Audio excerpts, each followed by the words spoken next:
Olá, pessoal. Sou Flávia Barbosa, sou consultora, especialista em sistema de gestão da qualidade, na realidade, sistema de gestão integrado, mas hoje nós vamos fazer um treinamento aqui. O objetivo desse vídeo é trazer conceitos para o conhecimento geral sobre o que seria a ISO 9001, né, e os conceitos relacionados ao sistema de gestão da qualidade. E depois nós teremos um outro vídeo, que é um vídeo mais específico, voltado para a Proimagem, para que vocês possam entender como aplicar esses conceitos, né, aplicar o sistema de gestão da qualidade na prática, no dia a dia de vocês, entender também qual o papel de vocês nesse processo, a importância da implantação do sistema para todos. E aí a gente vai dividir esse primeiro vídeo, vamos trazer aí essas informações, esses conceitos para vocês. Vou projetar aqui a apresentação, porque aí fica mais visual, é melhor para que vocês tenham um maior aprendizado. Vamos falar aqui um pouco sobre a NBR ISO 9001, na sua versão 2015. Na realidade, é a BNT, NBR ISO 9001, versão 2015, aí vocês vão entender, começar a entender o que seriam essas siglas, né? A ISO, por que ISO? O que as pessoas falam de ISO? A ISO é uma organização internacional para normalização. Como ela é uma sigla em inglês, ela segue essa sequência aí de iniciais. International Organization for Standardization. É uma organização não governamental, elabora normas de aplicação internacional e foi fundada em 1947, com sua sede em Genebra, na Suíça. E aí vamos entender também o que seria a BNT. A ABNT, que é a Associação Brasileira de Normas Técnicas, ela tem como principal objetivo promover normas e padrões mundiais que traduzam o consenso dos diferentes países no mundo, para facilitar o comércio internacional. A ISO ela tem 136 membros, sendo a ABNT seu representante brasileiro. Então, é uma norma que já foi traduzida para o Brasil. Então, sempre que vocês verem a ABNT, ela faz parte, né, de uma norma internacional e que foi traduzido aqui para a nossa realidade, né, para o português. E aí, a gente vai falar um pouco sobre a série ISO 9000, porque muitas pessoas, elas falam que, minha empresa é classificada pela ISO 9000. Na realidade, a gente tem a família, né, da ISO 9000, onde a 9000, ela representa, né, os fundamentos e vocabulários do sistema de gestão da qualidade. A 9004, ela traz aí uma abordagem do sistema, né, de gestão, para orientar as organizações em seu processo de gerenciamento do sistema. E a 9001 é que traz os requisitos. Esses requisitos, eles são auditáveis. Então, quando a empresa ela é certificada pela ISO 9001. E aí a gente tem a versão, que é a versão 2015. Esses requisitos do sistema de gestão da qualidade são requisitos, né, de qualidade como um padrão mundial, ou seja, o que deu certo em diversas organizações no mundo inteiro, eles traduziram isso e dão uma diretriz, né? O que a empresa pode fazer para ter um sistema de gestão de qualidade. O como a empresa vai fazer é uma determinação da empresa. Por isso que é aplicável para qualquer tipo de organização, tamanho de organização ou tipo de organização, indústria, comércio, serviço, empresas privadas, empresas públicas, né, órgãos públicos, então é aplicado para qualquer tipo de organização. A família 9000 da norma, ela foi publicada, da ISO, né, foi publicada em 1987 pela primeira vez. Ela é a mais popular dessa série ISO, porque existem outras normas ISO, como a 14001, que é de meio ambiente, ela é focada específica em atendimento de requisitos legais voltados aos requisitos ambientais. a 45.001, que é voltado para requisitos de saúde e segurança, a 17.025, que é de laboratório, entre outras, né? São diversas ISOs. É utilizada por milhões de organizações em todo o mundo e ela tem uma linguagem comum, né, em relação à qualidade que pode ser aplicado em qualquer empresa. Aqui a evolução da ISO, como qualquer coisa, né, que evolui, a ISO também ela passa por evolução. E por que ela passa por essa evolução? Porque como ela traduz, né, requisitos de gestão dentro de um contexto mundial, quando o contexto muda ao longo dos anos, ela também precisa passar por essa revisão. Normalmente, eles fazem essa mudança aí entre 6 a 8 anos, em média. Agora, a gente vai ter uma revisão em 2026, já está sendo revisada a versão 2026, e vão introduzir o uso da inteligência artificial nas organizações. Então, ela faz essa adaptação para o contexto global, né? Então, como não inserir inteligência artificial, né? Então, ela já vai trazer aí essas orientações para a aplicação da inteligência artificial. E aí a gente vai falar de qualidade, mas o que seria qualidade? Para a gente entender melhor o que seria qualidade, vou trazer aqui essa historinha aqui. Imagine que iremos viajar para uma cidade a apenas 50 quilômetros de São Paulo. A partir deste fato, qual carro você consideraria com qualidade para esta viagem? BMW ou Fusca? Claro que todo mundo vai dizer BMW, ela é mais bonita, tem status, ela corre, tem alta velocidade. Beleza, mas o Fusca, ele é mais econômico, o Fusca tem uma manutenção mais barata, o Fusca, ele atende para o que a gente quer, chegar em São Paulo a 50 quilômetros, eu não preciso de velocidade por causa da distância, tá? Então, assim, ele é econômico e mais barato do que uma BMW, então, por que nós ainda tem o risco de ser assaltado se eu tiver a BMW? Então, quando a gente fala de qualidade, é um termo muito subjetivo, e a gente fala em adequação ao uso. Então, a qualidade está muito associada à análise de contexto, né? Então, nem tudo aquilo que eu acho que é mais bonito, ele é melhor. O mais caro, ele é melhor. Então, depende de como eu vou usar, quais são os riscos envolvidos nisso. Né? Então, eu não preciso de alta velocidade para chegar em São Paulo, aí, né? 50 quilômetros aí da cidade de São Paulo. Então, a gente faz essa análise para poder entender e criar os parâmetros específicos do que seria qualidade. Para a ISO, ela traz esse conceito muito mais específico. Ela diz o seguinte, que é atender os requisitos dos clientes. Requisito significa necessidade ou expectativa expressa, geralmente implícita ou obrigatória. Resumindo, o que quer dizer isso? Vou trazer um exemplo prático. Um cliente, quando vai na clínica, ele vai passar pelo atendimento, ele não precisa dizer a ninguém que ele quer ser atendido com simpatia, com educação, com sorriso no rosto, que ele quer ter as informações corretas, principalmente sobre o preparo, o resultado de exame, né? Então, ele não precisa falar isso, porque já está o quê, pessoal? Implícito.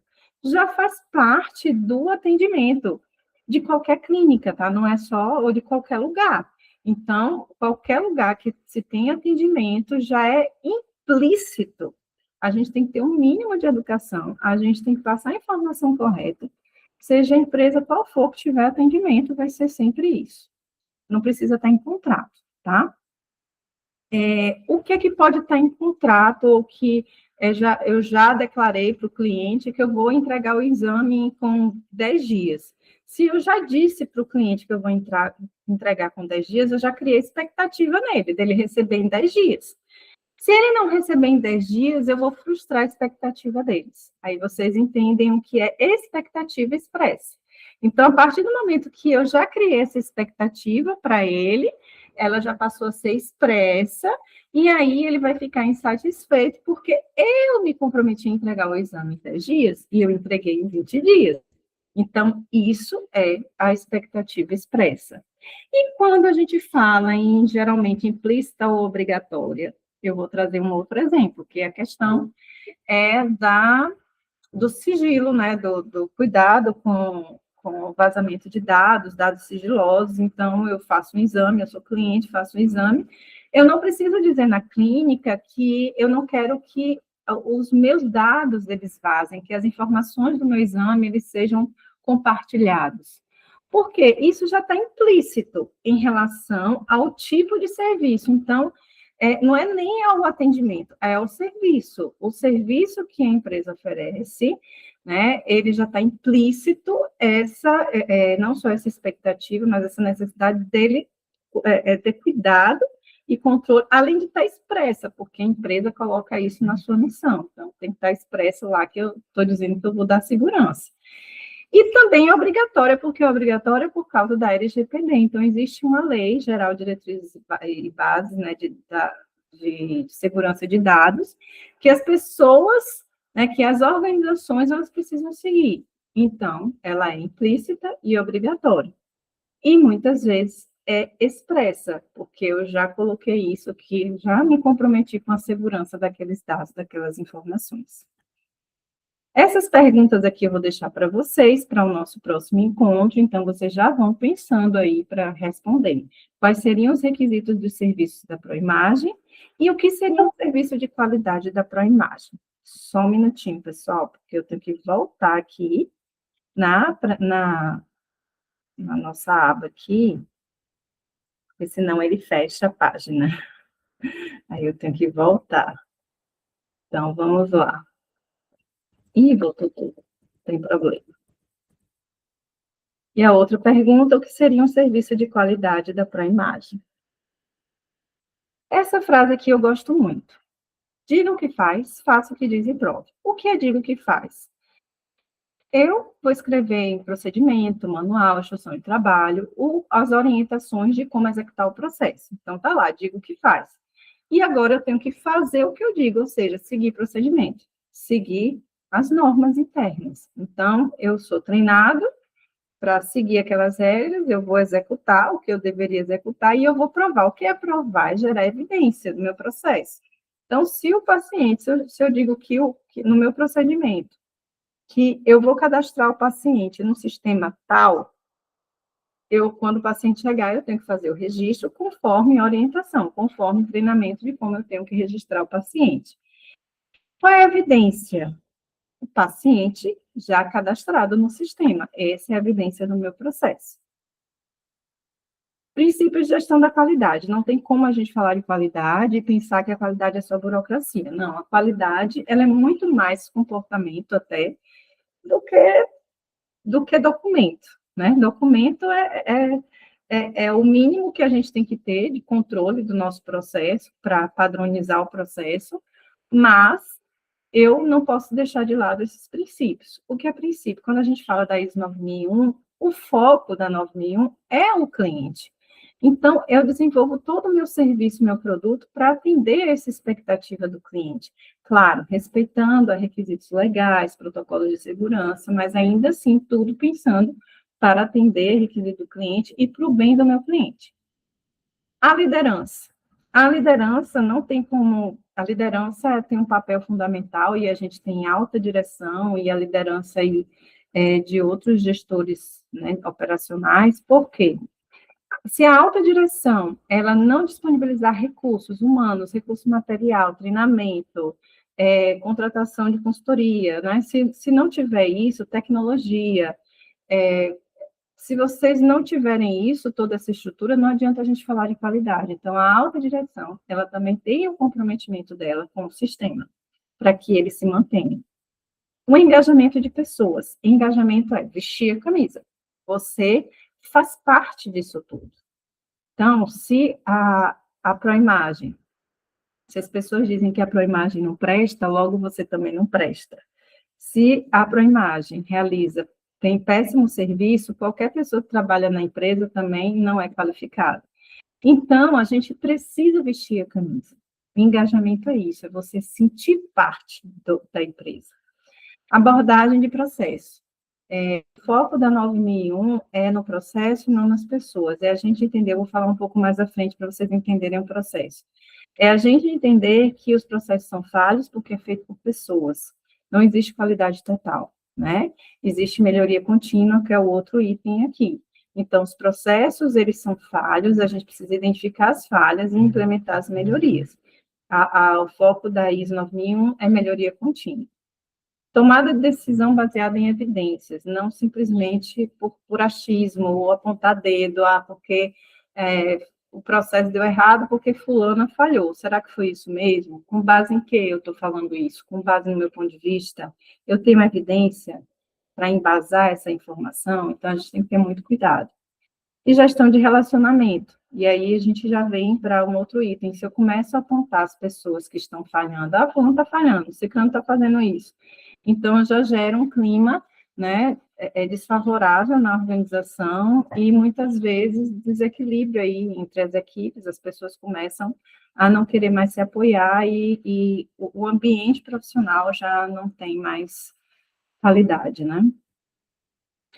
E aí a gente precisa entender também o que seria um sistema. Para isso, eu vou contar uma historinha. Certo dia, ocorreu aos membros do corpo que só eles trabalhavam enquanto a barriga sozinha recebia toda a comida. Eles decidiram, então, fazer uma reunião e, após longa discussão, resolveram entrar em greve, até que a barriga concordasse em realizar uma parte do trabalho. Durante alguns dias, as mãos se recusaram a pegar alimentos e a boca se recusou a recebê-los. Passado algum tempo, no entanto, os membros começaram a se sentir fracos. As mãos não conseguiam se mexer, a boca murchou e as pernas nem eram capazes de se sustentar sobre os pés. Assim, os membros descobriram que a barriga, a seu modo, realiza uma tarefa importante para o corpo e que todos devem trabalhar juntos e fazer a sua parte para que o corpo possa funcionar. Ou seja, cada um dentro de uma organização, cada processo, ele faz o seu trabalho à sua maneira. Então, não adianta eu ter o melhor clínico, né, o melhor médico, se eu não tenho um bom atendimento. Então, se eu atendo mal o meu cliente, se eu faço agendamentos errados, causando insatisfação, se eu deixo vazar dados, se eu perco exame, não adianta eu ter o melhor profissional. Se eu não pago os funcionários, eu não vou ter satisfação dos meus colaboradores.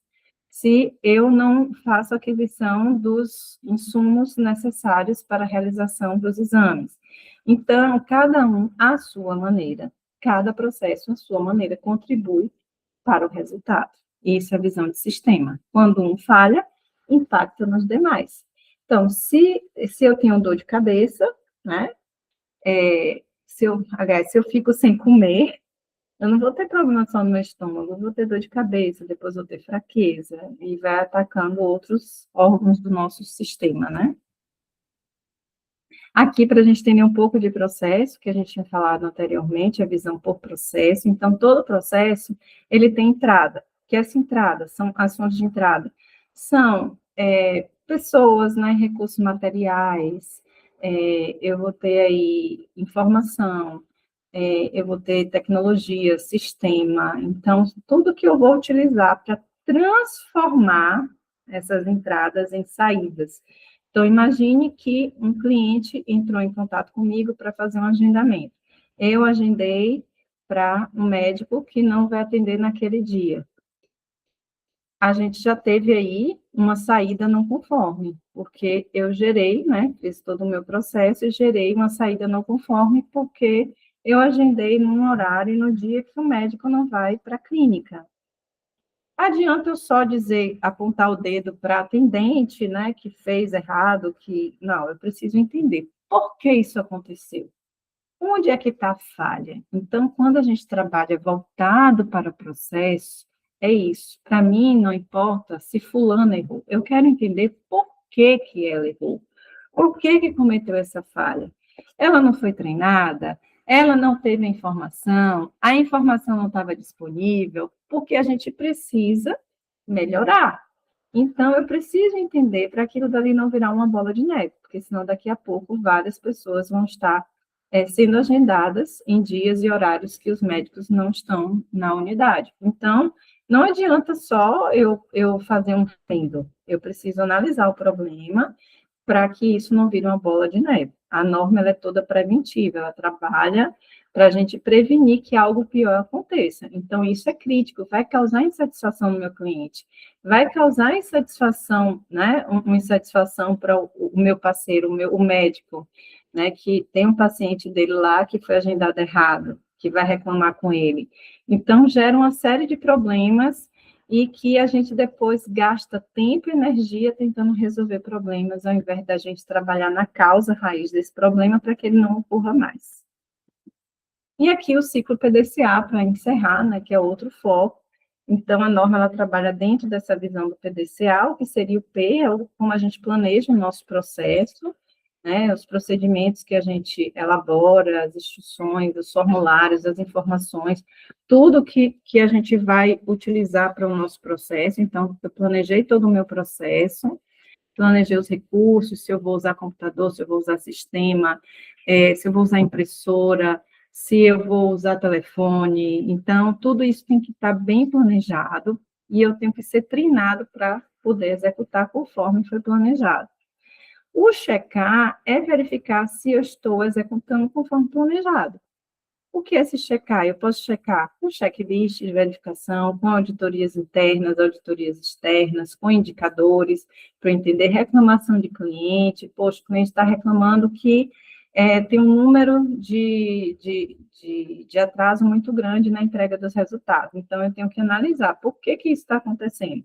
Então, não adianta checar se eu não analiso, por isso A, de act, de agir, ajustar. Então, eu checo, verifico o que está não conforme, eu analiso para implementar as melhorias.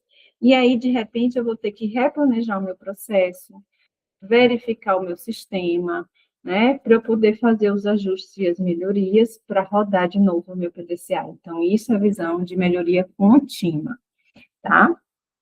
Vou encerrar essa primeira parte da nossa aula. Vou encerrar aqui, né, parar a gravação, e nós vamos para uma próxima apresentação, e agora mais específica, para vocês associarem esses conceitos que foram trazidos para cá, em relação a ISO, Sistema de Gestão da Qualidade, para a gente traduzir de maneira mais prática. Então, até breve, até mais.